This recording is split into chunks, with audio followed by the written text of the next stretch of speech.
the personal YouTube channel of Cristiano Ronaldo has set a record. ESPN reported on this. The wait is over. My YouTube channel is finally here. Subscribe and join me on this new journey, Ronaldo posted on his social media accounts. A couple of hours after posting his first video, 1.69 million subscribers had joined the newly launched digital channel.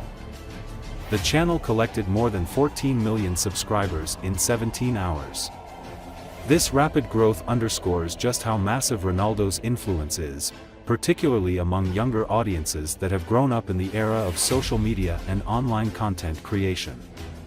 It signals that athlete is savvy to the power of the creator economy and is determined to harness it for his own brand and legacy.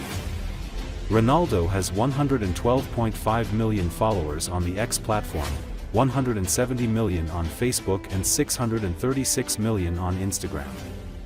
The former Real Madrid and Manchester United player is preparing for his team's Saudi Pro League opener against Al Raid. On the channel, Ronaldo has promised to give fans an unprecedented look into his life, sharing content not just about football but also about his family, wellness, nutrition, preparation, recovery, education, and business. I have always enjoyed having such a strong relationship with fans on social media, and my YouTube channel will give me an even bigger platform to do so, and they will learn more about me, my family, and my views on many different subjects, Ronaldo said in the channel's launch announcement. Marketing reason or not, the Portuguese star opens a new window for his personal brand to expand beyond the pitch. He will have a team in charge of the channel, but he will make the decisions and the direction of the content he uploads on YouTube.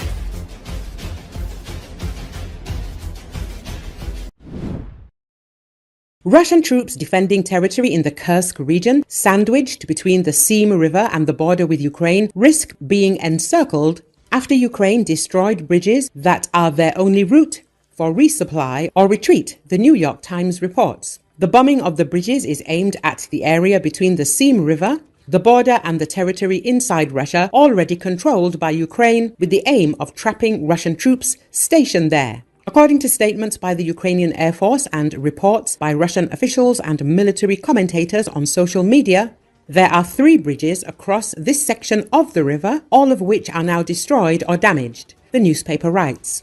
As the New York Times notes, it is unknown how many Russian soldiers remain in the area between the Sym River and the border with Ukraine. This territory includes the town of Glushkovo, which had a population of about 5,000 before the invasion and is seen as a likely next target for the Ukrainian armed forces after the capture of Sudza. As Nikolai Beleskov, a military analyst with the Comeback Alive Foundation, notes, attacks on bridges make it difficult or even impossible for the enemy to support its forces south of the Sym River, and this could force Russian troops to retreat from the area.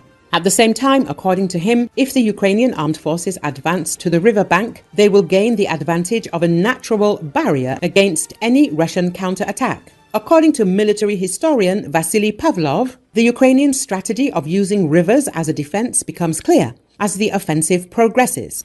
Ukrainian forces advanced along 2 rivers, the Sym and the Psel, in each case using the waterway as a natural barrier to prevent counterattacks. As the New York Times notes, although Ukraine's ultimate military goals are unknown, if the Ukrainian armed forces advance deep into Russian territory, they could bring key rail junctions within artillery range. Ukrainian and Russian military commentators also point to Ukrainian bombing of the Russian town of Tetkino, located on the southern edge of the area where Russian troops could be trapped. This would put even more pressure on Russian forces in the area. The Ukrainian offensive in Kursk region succeeded thanks to electronic warfare blitz that blinded Russian reconnaissance drones. Russia responds with drones immune to jamming. As Forbes writes, this is the first time such a weapon has been used on the battlefield, and also a kind of warning for most countries that rely heavily on jamming to protect themselves from terrorist drone attacks. FPV drones need radio communication with the operator.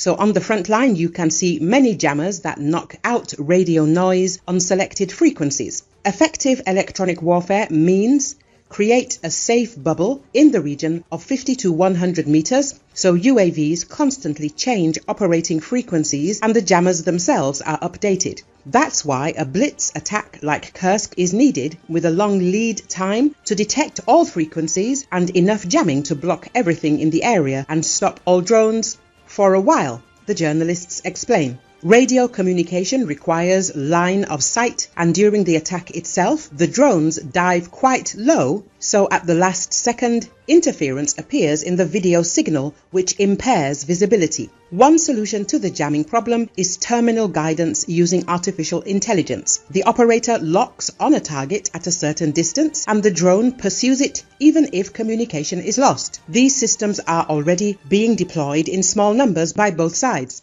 Another approach is wire guidance. The drone reels in a fiber optic cable as it moves, similar to wire-guided missiles like the TOW, the article says. Ukraine recorded a Russian prototype of a fiber optic drone back in March, and recently Russian Telegram channels showed footage of the use of Prince Vandal Novgorodsky drones in the Kursk region. They are said to be immune to electronic warfare. Forbes previously reported that the German company HiCat is testing the HCX drone in Ukraine, which is resistant to radio frequency jamming and detection because it communicates with the operator via fiber optic cable.